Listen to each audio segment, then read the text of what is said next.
You're watching KMNH, Kids Making the News Happen. Hi, I'm Omer. I'm Azalea.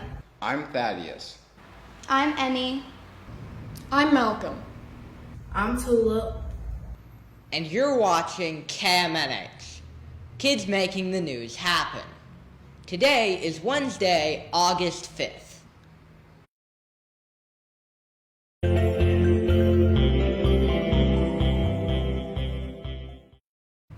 Today's word of the day is odium, spelled O-D-I-U-M. It is defined as a general or widespread hatred or disgust directed towards someone as a result of their actions. It's derived from the Latin word odium.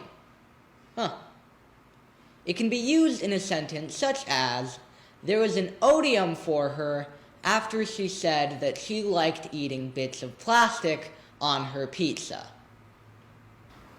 As you know, KMNH stands for Kids Making the News Happen, but we have another idea of what it might stand for. It is kangaroo, mouse, narwhal, hippo. And of course, this isn't actually what we intended KMNH to stand for, but we thought it would be a great way to talk about some of these animals' fun facts. Let's start with kangaroos. Did you know they can leap as far as 30 feet in a single bound? And they can also grow up to 6 feet tall. According to National Geographic, they live in eastern Australia and travel in troops or herds, which are usually groups of 50. If they ever feel threatened or aggravated, they pound the ground with their strong feet. And our last fact is that baby kangaroos are called joeys. Now let's learn about mice. According to pestworld.org, there are about 32 million homes in the United States alone that are infested with mice between October and February, when they are looking for food, shelter, and water from the cold in order to survive. Speaking of food, they eat around 20 to 25 meals a day. Who knew such a small mammal had such a big appetite? They are also great at jumping, climbing, and swimming, as well as fitting into small spaces. So good luck catching a mouse. Now moving on to narwhals. Narwhals are a type of whale and are recognized by their tusks, which usually only males possess. These tusks have small holes that allow water to enter, as well as nerves to detect sensitivity and changes in the environment surrounding them. According to National Geographic, they can even detect changes in temperature and sodium. Now let's learn about hippos. Did you know that they are semi-aquatic and the name hippo stands for hippopotamus? Their name comes from the Greek words river horse, and they are native to sub-Saharan Africa. Can you think of another word that KMNH could stand for? Let us know in the comments. The greatest beauties of language is how words can come together and cause beautiful emotional responses. Perhaps the greatest example of this is the combination of 3 words, creating feelings of humor and confusion and also a little bit of fear. Great Emu War. I mean, seriously, this was like 3 people going around trying to kill emus, and it has great at the front of it. You know what other war had great in its name? World War I. Before the Second War, it was called the Great War. Speaking of World War I, after the war, Australian veterans were given plots of land in order to become farmers. But it was a challenge to do so on account of the harsh climate making it hard to grow wheat, and the Great Depression making it hard to do, well, pretty much anything. And to make it even harder, they had to deal with 20,000 emus eating their crops. Emus, if you didn't know, are large flightless birds, second largest birds only to the ostrich. They have long necks and legs and brown feathers. They can move at 50 miles per hour, as well as travel long distances. In conclusion, they're huge birds who'll destroy crops if not kept in line. So the farmers asked for machine guns and ammunition from the Australian government. So Major G.P.W. Meredith led 2 soldiers armed with machine guns and 10,000 rounds of ammunition to hunt the emus. They thought that it would be easy to kill the emus with those guns, but on November 2nd, when they went to kill 50 emus, The emus were able to dodge the bullets by spreading out and staying far out of range of the gunfire. Few emus were killed, and all the others escaped. 2 days later, they found 1,000 emus and planned an ambush. However, these emus were still able to dodge the gunfire, and only 10 were killed. And one of their guns were jammed. They tried many different tactics after that, even shooting off of a truck, which ended with an emu stuck in the steering wheel. However, after too much negative feedback, the group withdrew. At a later date, they did manage to kill a good amount of emus, but this was still a failure.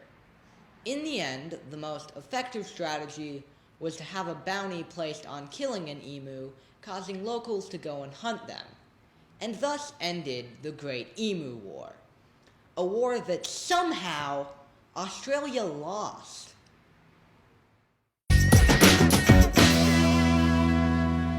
We have cooler temperatures, and I'm not complaining, but Hurricane Isaias is actually responsible. The hurricane caused more cool air to be pulled down from the north across the Midwest. So, even though we're enjoying some relief from the heat, our hearts go out to everyone that has been affected by the rain and high winds on the East Coast. Today is partly cloudy with a high of 77 and a low of 59.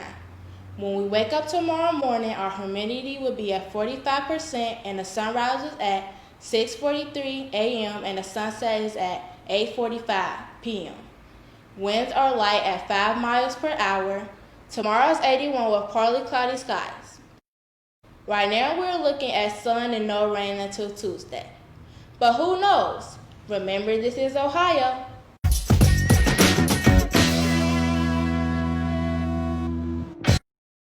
The school year is slowly closing in, and people will soon be rushing to buy clothes. Now, because of the pandemic, people will be primarily shopping online. So here are a couple of tips for what you should do while shopping online. Number 1, check the measurements. Have you ever seen a shirt that you really, really badly want? You go to buy it and wait a couple days and it's finally here, but wait, it's way too small. Always check the measurements and the sizes before you go and buy the clothes. Number 2, get a little bit more familiar with the fabrics. Find out what the clothes you're buying are made out of, so you can get a good understanding on how they'll feel. Number 3, find out how many days can pass until you return it. You don't want to buy something that you totally regret and then not be able to return it. Number 4, check the store. You should always check the store you're buying the clothes from. If not, it could lead to a drop in quality, shipping time, and prices. Number 5, check if the site is secure. You want to make sure that the website you're buying clothes from isn't just some scam site. Check near the search bar. If there's a little lock on it, that means that the site is secure. So go ahead and take these 5 tips, and good luck with your back-to-school shopping. We know money can't buy love or friendship, but it would mean the world to us if you became Happen's BFF. BFF, of course, stands for best friend forever, but here at Happen, it also means a little something else. Business, family, and friends.